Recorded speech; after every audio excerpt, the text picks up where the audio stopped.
Hey guys, IELTS Speaking, then vocabulary related to the nature, first series.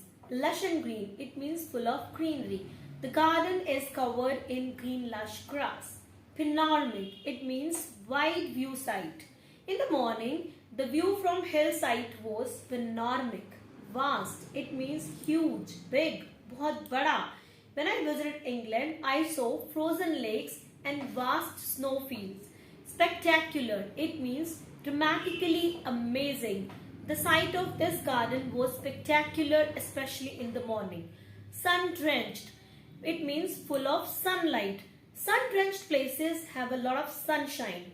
And for more details, download your IELTS partner, and the steps are here how to download, and the links are given in the description box and the pinned comment. Thank you. Hope this will be helpful.